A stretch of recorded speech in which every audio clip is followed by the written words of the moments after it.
Good morning from Meat Cove, Nova Scotia. I still don't know how it got that name, and I'm really concerned it's like some Jeffrey Dahmer situation.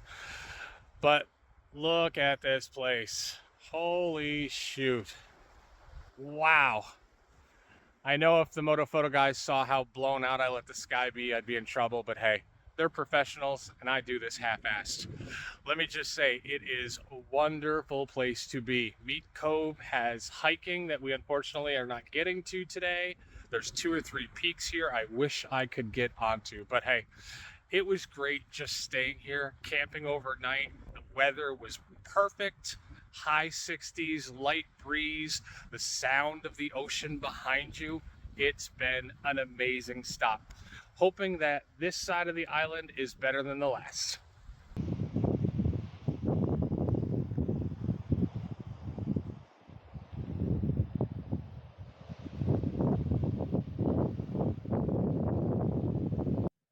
First of all, welcome to the channel and thank you for stopping by. When time permits, please consider subscribing. I would greatly appreciate it. Welcome to gorgeous, beyond words, Meat Cove in Nova Scotia.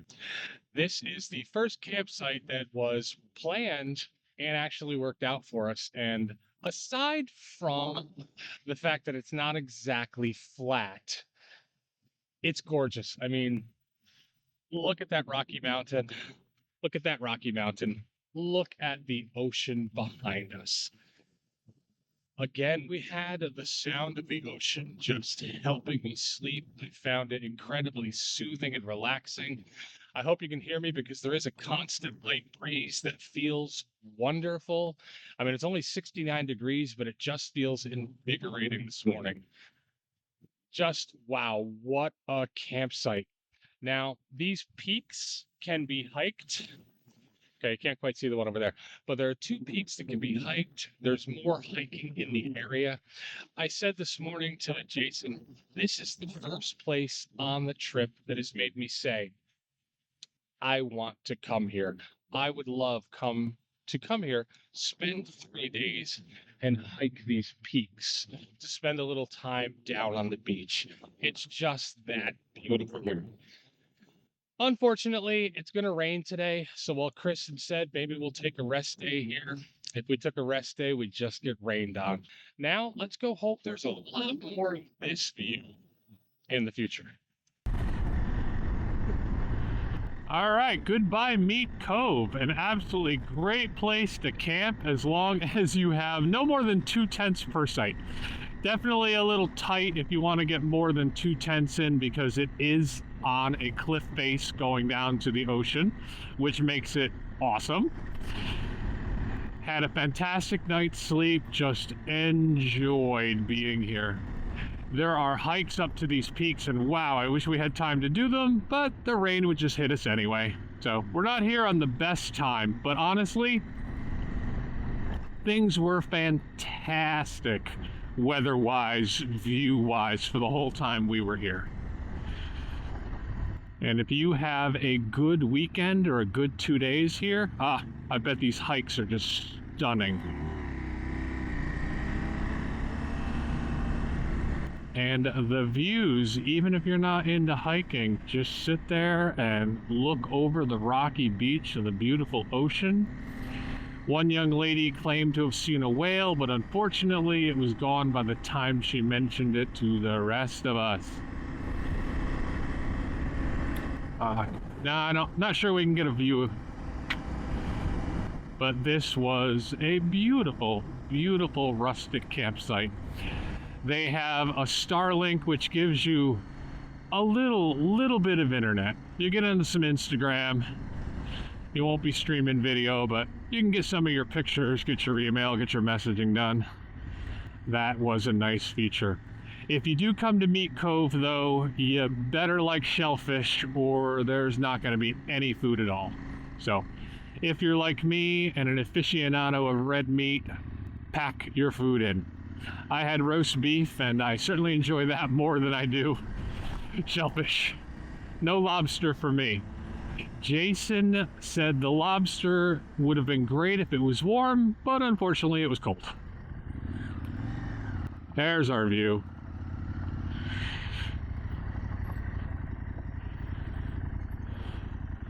Goodbye, Meat Cove. It was an absolute great stay. Chris says we have 2 stops planned before getting to our camp today, so I am sure, as with most of his stops, they are interesting little villages or sites, and maybe we'll pick you up back then. All right, it took about 10 minutes, and the rain is starting to come, so the rain gear is coming out. Still looks beautiful, even completely overcast. This is why I wear my waterproof gear almost all of the time. Not always, but it's nice that when the rain starts, I'm already covered. Just closing my many vents on my climb jacket. Hopefully it will stay with this steady light drizzle and not turn into anything more.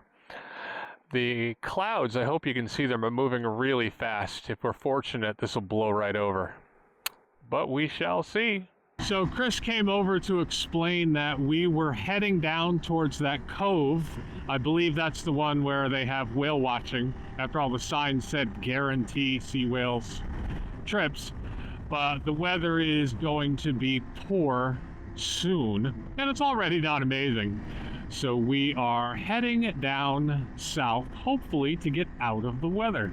Steve seems to track the weather, and Chris seems to track the weather very closely on the trip, which is fantastic. Generally, I just go in the direction I plan to go, crossing my fingers, and I don't really make many adjustments. And I'm sure that's why I get rained on an awful lot. So their system is absolutely better. Oh, biker friendly. Something that's really surprised me here is this is absolutely set up like New England.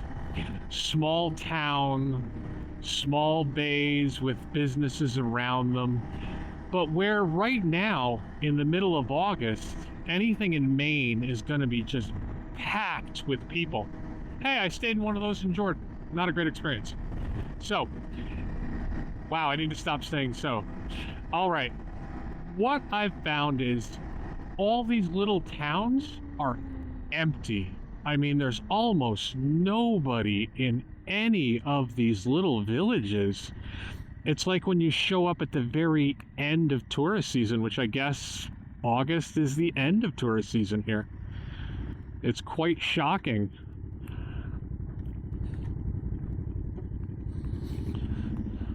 Because it's a beautiful area. I'm sure that this is just as awesome as visiting the Northeast in the United States, and all these quaint little towns are empty. Many of the stores aren't open. It's like showing up in September. I guess we're farther north and it happens a little bit earlier.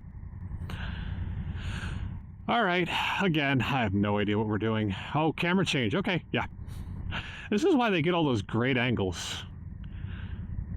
Everything requires work, and these guys really, really put that work in. So far, my hope that we would have better roads and more views on this half of the island has come to fruition. There have been many more twisty roads and many more opportunities where I can just look over without totally having trees in the way and see a great view, which is awesome. Yeah, a number of straight roads versus twisty roads on the other side is 90 to 10. Now, we've only been on the road for an hour or so, but hell, it's pretty close to 50-50 over here. So I'm very much enjoying this side of the island more. What that means is, if you're going to come up here, absolutely run it counterclockwise, because in my opinion, getting the boring part over, that being the roads and the lack of views, and then riding into the twisties and into the mountains and into the better views is certainly improving my ride. I would very much not want to have a good time and then just end it on the other side. End it on straight roads with lots of traffic. End it on the only way I'm seeing water is looking at it on my GPS. So, counterclockwise, that's my vote. Courteous driver, much appreciated. Yeah, these twisties in the mountains, much improved over yesterday. Looks like we're gonna have a nice view up here.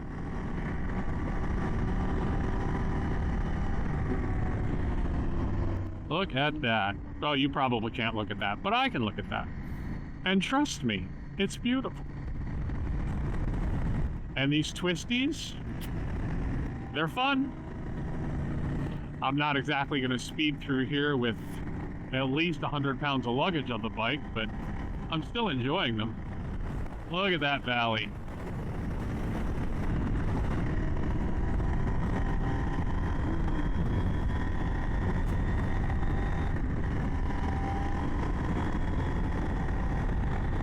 I have to imagine this right here is great on the sport bike. Of course, if I was by myself on my sport bike, I would be stopping frequently just to get a look at all of these overlooks. Quite a few of them on this twisty road.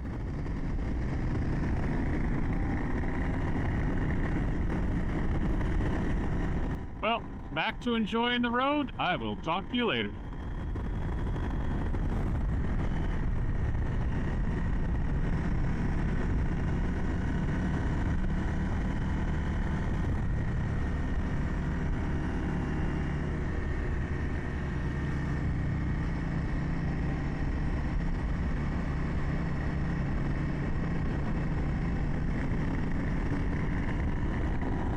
Okay, we had a great lunch, well, brunch at the restaurant Evangeline, the oldest restaurant in this quaint little town. Chris says there's more great roads ahead of us. Very much looking forward to that because today has not disappointed. We just ran into Dave, I believe his name was Dave, a Harley Softail rider that is all the way over here from Vancouver Island. Just came down from Newfoundland. Make sure you check out Moto Photo Adventures. I'm sure that footage will be in there. As you may be able to see, the weather has turned exactly as it was supposed to into rain. Chris is fairly sure that given what the weather radar is showing, by the time we reach 2.5 hours from now where we might consider staying, the rain should have passed and we won't be setting up in the rain. That said, after 5 nights of camping and bunker biker accommodation, I really wouldn't complain about grabbing a hotel and a nice hot indoor shower. But that's probably not going to happen tonight. We shall see. Well, I hope you can hear me. It is very open here, and we are leaning left to keep from being blown off the road. Take a look. Nothing like rain and high sustained winds to welcome you back after lunch. Always be prepared. Weather will do what it wants to. We were expecting rain, but we were not expecting very high winds. And we got both.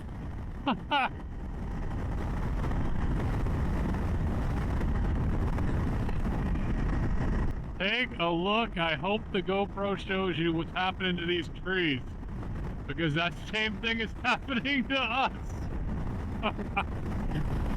Ah, well, what do you say? This is all part of the adventure? Or at least it's all fun and games till one of us gets blown off the road? Well, we're in a Walmart parking lot. We stopped here to pick up some camping food as we ran out last night. Everything's gone. But unfortunately, the rain has come in, and it looks like the vote of the majority is to look for a hotel. There's still a slight chance we might be able to make it onto the campsite, but it looks like there's not a lot of will in that direction. And honestly, after an entire day of just rain, wind, drizzle, more wind, heavy rain, you certainly cannot fault anyone for just wanting to get the hell out of the rain. And even if we did get to the campsite, there's probably a very great chance that we'd be setting up in more rain and more wind, and that's not exciting for anyone. So, my next check-in might be from a hotel, which I did not think I'd be in any hotels this trip, but I also didn't think we'd spend 7 hours riding in the pouring rain either. That's what you get. That's the adventure. Forgot to do this last night. Oh, totally forgot to do this last night. All right, Chris came through again. More waterfront view. But honestly, I didn't even know the water was there when we got here. Because all I could hear was the cars, not the ocean. But the good news is we did not spend last night in a tent. We all buckled, we all folded, and we all stayed in an Airbnb, VRBO, whatever you want to call it. Somebody's house with 4 rooms. I slept so well, tonight is going to be the most horrible night's sleep of my life. Well, as much as I'm enjoying the road, I gotta finish packing my bike. Hey Frank, Hey guys, yes? and if you have the time, please subscribe. I would greatly appreciate it. Oh yes, subscribe to Steve Rue's Rides. They still keep calling it Moto Photo Adventures, but we know who the on-air talent is.